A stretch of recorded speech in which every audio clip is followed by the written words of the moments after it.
Welcome back, ladies and gentlemen, to my E3 summary. Right now, I'm going to talk about the new handheld coming to the market, the Nintendo 3DS. For those of you who are sick of buying new models of the DS, don't worry. This is actually the successor, just as the Game Boy Advance was a successor to the Game Boy Color. Not only does it have better graphics, but it has many other features. Let's go over the specifics. Okay, well, first of all, the top screen is wider than the bottom one. I guess it's supposed to be a widescreen feature, and considering most of the cutscenes and any other in-game stuff happens on the top screen, I consider this to be very good. The bottom screen is the same as the DS. It has a touch screen, and that's pretty much it. That will not be in 3D. The top one will. The graphics are greatly improved, and I was actually really impressed. When they showed the Kid Icarus Uprising trailer, it looked just like a PSP game, if not better. So I have high expectations for that. Now this one's really cool. They have something called a slide pad, which is basically Nintendo's version of an analog stick. It's concave, so it looks like it'll be more comfortable. That's going to be awesome for 3D style games. 3D style games isn't really a phrase I can use now, because you have games that are seen in the third dimension, and then, 3D roaming games. So I wonder how they're going to label those from now on. What's interesting is that just like the DSi, there is a camera on the inside, but on the outside is two cameras.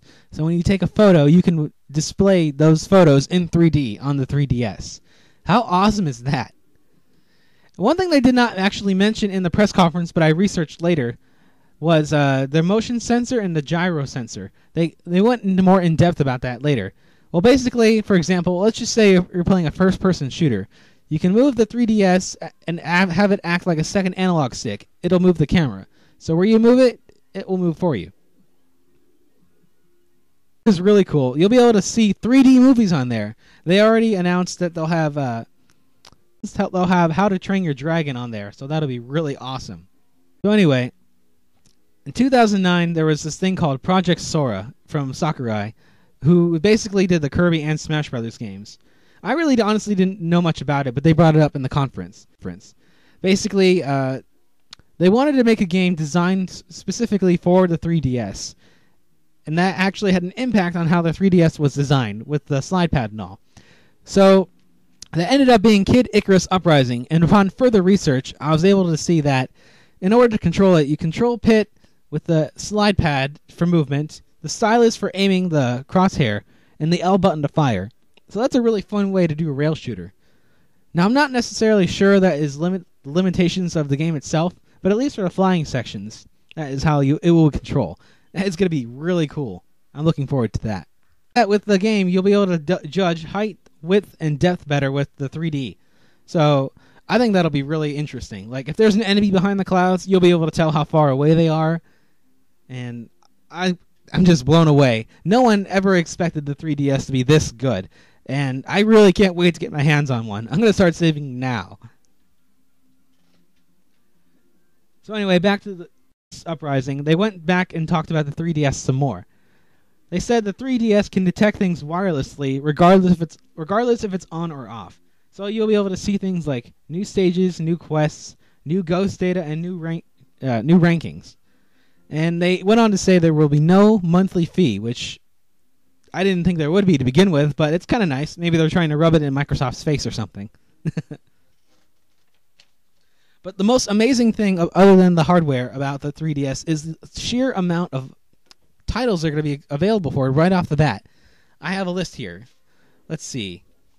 Legend of Zelda Ocarina of Time 3D, Animal Crossing, Mario Kart, Paper Mario, Pilot Wings Resort, Star Fox 64 3D, Steel Diver, Metal Gear Solid Snake Eater 3D, Resident Evil Revelations, DJ Hero 3D, The Sims 3, a new Professor Layton game, a new Ridge Racer game, a new Kingdom Hearts game, a new Dead or Alive game, Samurai Warriors 3D, Battle of the Giants Dinosaur Strike, Hollywood 61, Chocobo Racing, Super Street Fighter 4 3D Edition, Tom Clancy's Splinter Cell Chaos Theory, and Tom Clancy's Ghost Recon.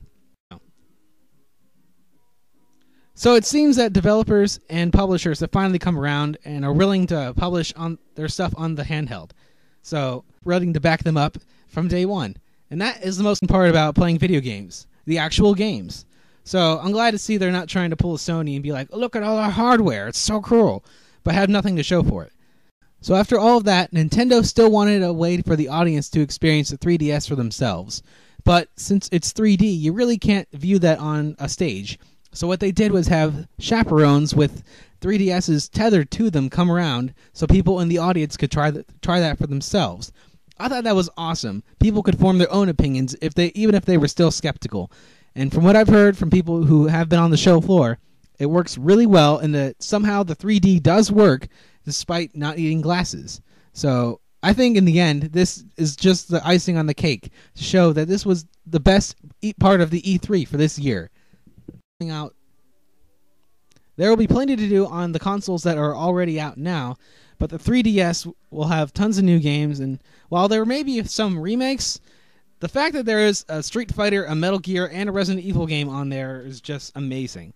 I have really high hopes for this, and this is definitely what I'm looking forward to the most. That about wraps up for Nintendo. We'll talk about Sony in the next video. Thank you for listening, and stay tuned.